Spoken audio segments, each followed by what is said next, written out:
Good evening. So great to have you here. I'm Laura Painter. And I'm Chris Thomas. We do thank you for joining us right here on the ABC10 app. Happening right now, the Sacramento City Unified School District is about to meet for ways to avoid a state takeover. Yeah, but the Sacramento Bee is now reporting the Sacramento City Unified School District Superintendent, Lisa Allen, has apparently announced today is her last day on the job. ABC10 has reached out to the district, and we're told to expect a statement at that Board of Education meeting tonight. District leaders will meet in less than an hour to find solutions to the budgeting issues, where the most updated financial numbers will be presented to board members. District leaders say they're doing everything they can to minimize the impact on student learning, but severe cuts are necessary to tackle a budget hole of at least $51 million. So we're now sitting here going, it's February. We have to cut millions of dollars for this school year, and we're not sure what that number is, and millions for next school year, and we don't know what that number is. And we're in the middle of budget development. And the reduction in force process has a March 15th deadline. So the frustration and the urgency is incredibly palpable right now, I think, for everybody involved. The specific cuts aren't yet clear, but they'll include reassignments, furloughs, and spending freezes. If the budget deficit isn't resolved by the end of June, the district would need to receive an emergency loan from the state, putting them into state receivership. That meeting is tonight starting at 6:15. ABC10 is there, and we'll have a live report coming up on the news at 6. Now to continuing coverage on the search for Nancy Guthrie, the mom of Today Show host Savannah Guthrie. Her mom has been missing for 5 days now, and today Savannah and her siblings are speaking out for the first time on camera, pleading for their mom's safe return. Yeah, police believe someone abducted 84-year-old Nancy Guthrie from her home in Arizona on Sunday. As ABC's Olivia Rubin reports, the FBI is now stepping up efforts to find her. Everyone is looking for you, Mommy, everywhere. Your children will not rest until we are together again. That is the heart-wrenching plea from Savannah Guthrie and her siblings, begging for their mother's safe return. The light is missing from our lives. Nancy is our mother. We are her children. She is our beacon. Investigators furiously searching for 84-year-old Nancy Guthrie, missing since early Sunday. Investigators believe she was abducted in the middle of the night while sleeping in her Tucson home. At this time, we have not identified a suspect or a person of interest in this case. Authorities are investigating unverified ransom notes sent to several media outlets, trying to determine if they are real or a cruel joke. The Today Show co-host seeming to make a direct plea to possible kidnappers. We are ready to talk. However, we live in a world where voices and images are easily manipulated. We need to know, without a doubt, that she is alive and that you have her. We want to hear from you, and we are ready to listen. Please reach out to us. But with no suspects identified, the FBI now sending more reinforcements to Arizona, including agents who specialize in hostage negotiations. FBI Director Kash Patel heading to the scene too, according to multiple officials familiar with the matter. And in that video, Savannah Guthrie also saying her mother's health is a concern here, that she has heart issues and needs her medication. Olivia Rubin, ABC News, New York. Olivia, thank you. We have the latest news conference on this investigation streaming now on the free ABC10 app. An arrest has been made in a deadly hit and run in Elk Grove. It happened on Tuesday night. Investigators say a 61-year-old man was hit while trying to fix a flat tire on the side of the road. He was taken to a hospital where sadly he later died. Police say traffic cameras helped them track down a silver Dodge pickup seen in the area around the time of the crash. And last night they arrested 31-year-old Kushmeet Singh of Elk Grove. Investigators say they later found the truck in his garage with damage consistent with the crash. The investigation is ongoing. Sacramento County Coroner has released the cause of death for a man prosecutors say was killed by his caretaker last year. The coroner says 59-year-old Richard McClintock of Sacramento died from homicidal asphyxiation, which includes smothering. Prosecutors allege McClintock was killed around July 3rd, but his body was not found until November 6th at an apartment in South Natomas. Investigators allege McClintock, who has cerebral palsy and was nonverbal, was killed by his caretaker, 41-year-old Christina Cowens. Jail records show Cowens is being held without bail and is scheduled to appear in court later this month.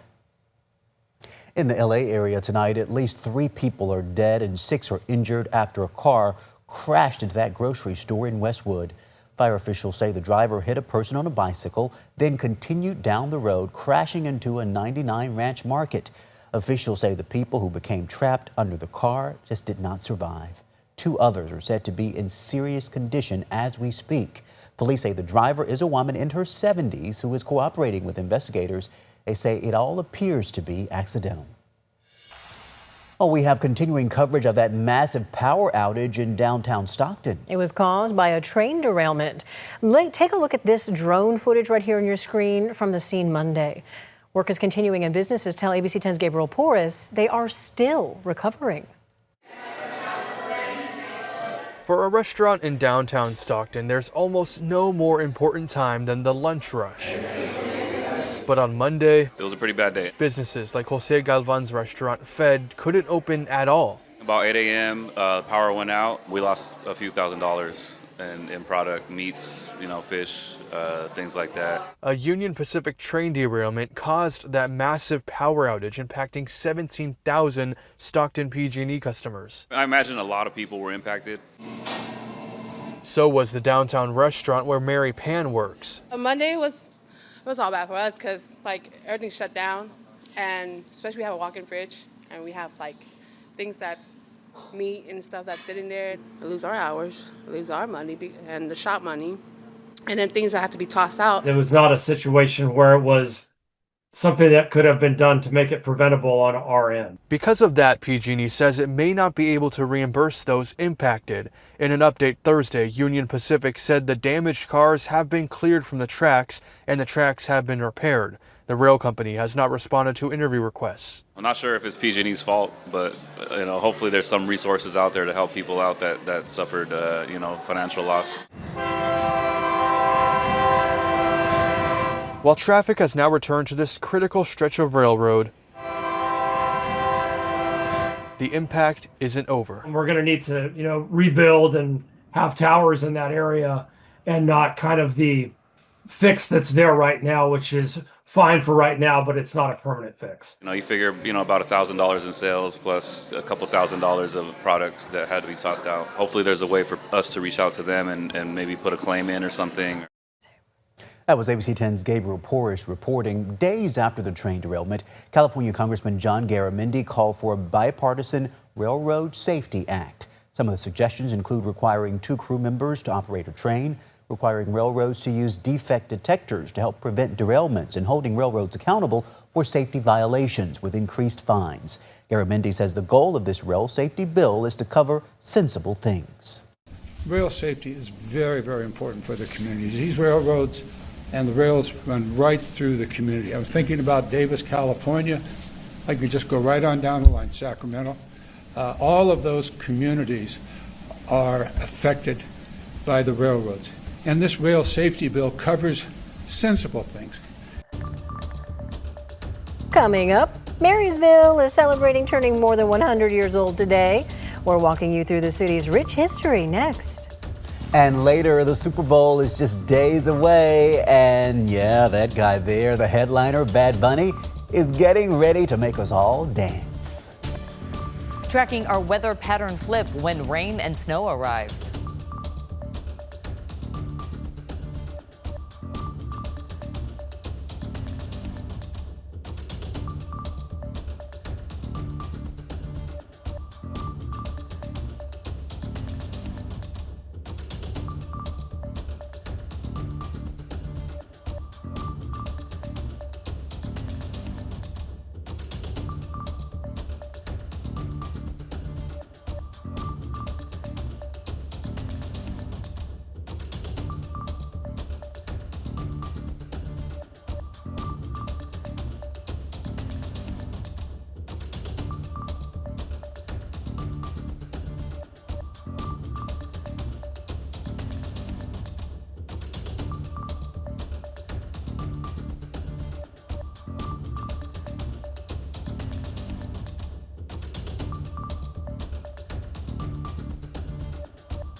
Let's take a look at this time-lapse video near Walnut Grove. As you see, that fog came rolling back in this morning, but thankfully, it did clear out fairly quickly. Look at that. There you see just how it moves in and moves out just like that. It did make for an interesting drive for some folks, though, huh, Monica?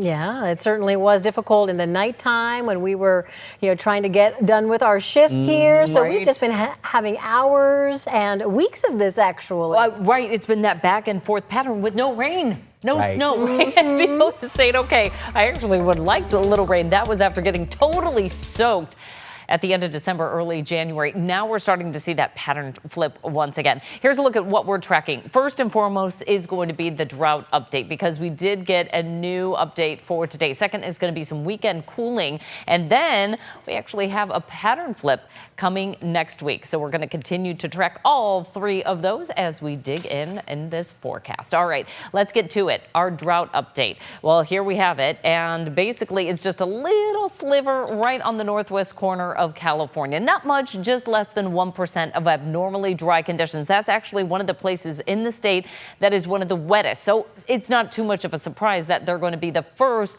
that have some of the bigger shifts in our drought status. Let's turn our attention to that snow water equivalent. With the snow in the Sierra, we're anywhere from 40 to 74% of average. That's going to put us statewide at 55% of average. But given that we don't really calculate the end of the snow fall until April 1st, and then it's more in the way of snow melt, we still have roughly about 2 months to go of really building that snowpack. Now, where we're really hurting for the snow water equivalent is across much of the western states, primarily in the southern Rockies. So the Great Basin really hurting here, whereas the northern part of the Sierra is kind of falling in line with that. But the southern Sierra is actually a standout of positive news across the west, with many states reporting their lowest snowpack on record. Now, part of that is due to the lower elevation snow melting off very quickly with warm temperatures. We're seeing a touch of that here locally as well. Highs in the mid to upper 60s. Our average high is 59 degrees. We have been a solid 10 degrees above average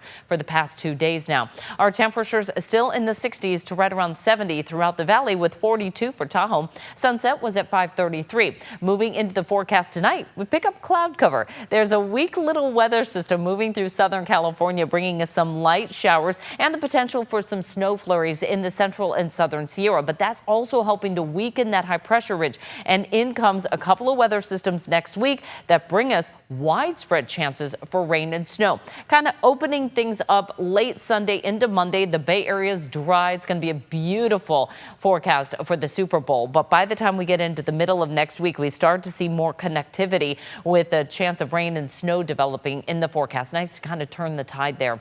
Highs will be close to 50 tomorrow for the Sierra, 60s and 70s down low, with highs across the Bay Area in the 60s and 70s. Lovely for all the visitors there, and for the capital region, highs are going to warm into the upper 60s to right around 70. So let's move on to our extended forecast. Mix of sun and clouds, a little cooler over the weekend forecast, but the bigger changes start to develop as we head into next week. That will be Tuesday into early Wednesday with that chance of rain, and then also into the next weekend, which of course is going to be Valentine's Day. Highs are going to be dropping into the low 50s by that following Sunday. Some good cuddling weather, huh, for Valentine's Day? I guess so. Yeah, throw an extra blanket on the bed, too. Ooh, we like that. Yeah. Monica, thank you. Now to this, tonight we're wishing a happy birthday to the city of Marysville, turning 175 years old today. To celebrate the milestone, the community is invited to a birthday bash tonight at the Marysville Elks Lodge on D Street. The city was officially incorporated February 5th, 1851, once known as the gateway to the gold fields. Marysville bloomed from a trading post into one of California's largest cities during the gold rush. During tonight's ceremony, the City Council will honor 22 local businesses that have been operating in Marysville for more than a century. The celebration's happening right now, and we'll wrap up with a ceremonial cake cutting. Well, coming up as we count down to Super Bowl Sunday, we're hearing from the headliner Bad Bunny about what to expect this weekend. Plus, a seven-time champ is visiting Sacramento right now. It's Tom Brady. Stay with us.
Well, all eyes are on Levi's Stadium ahead of the Super Bowl this Sunday. The Seattle Seahawks are set to take on the New England Patriots. Yep, but it's not just the game that has a lot of people excited. Many fans are focused on Grammy-winning superstar Bad Bunny, who will headline the halftime show. ABC's Jacqueline Lee's at the Fan Zone in the Bay Area with a closer look.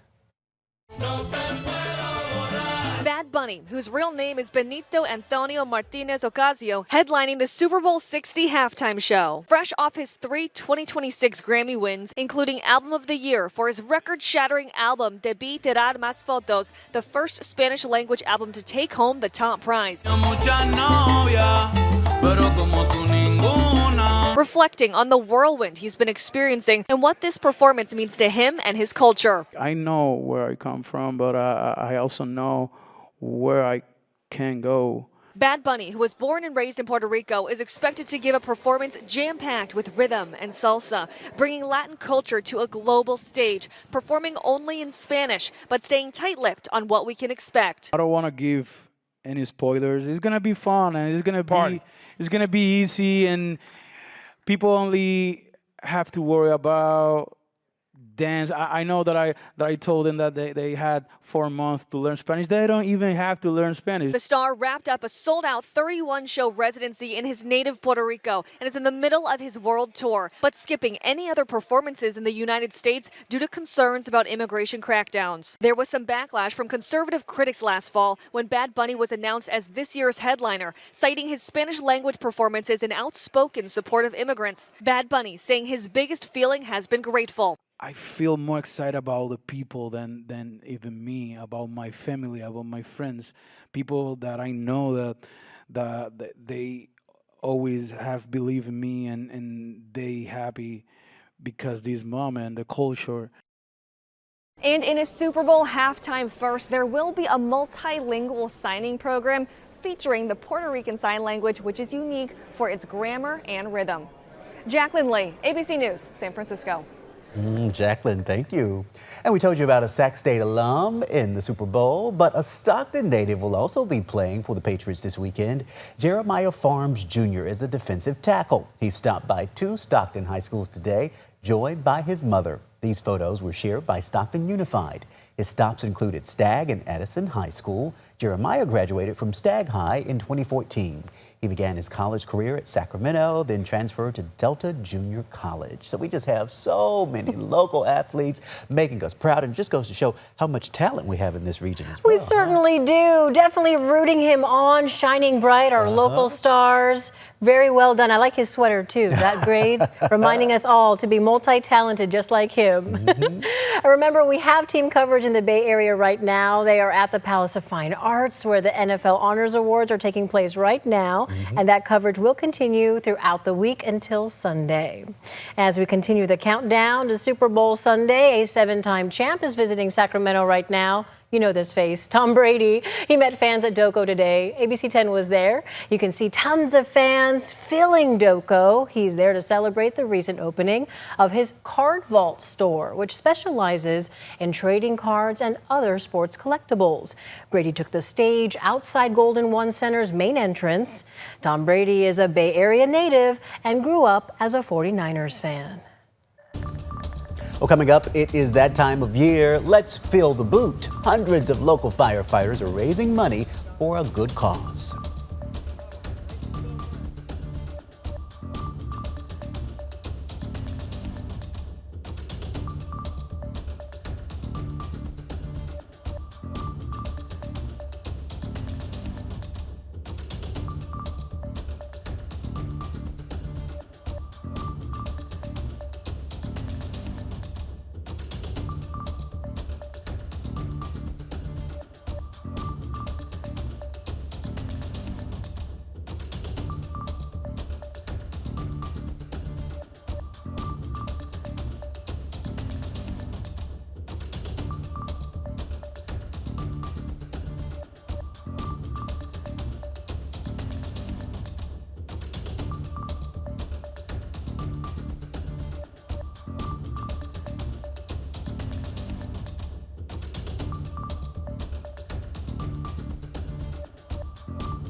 Coming up new tonight on the news at 6, it's a concern that's been making national headlines and buzz this Super Bowl week.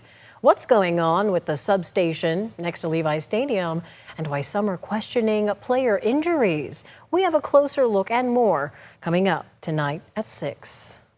Okay, it's time to fill the boot. Hundreds of local firefighters are raising money for a good cause. Every year, dozens of fire agencies throughout Northern and Central California hold a boot drive in their communities. Donations are used to improve burn treatment and to fund life-altering burn recovery programs, including Firefighters Kids Camp for young burn survivors and the Little Heroes Family Burn Camp.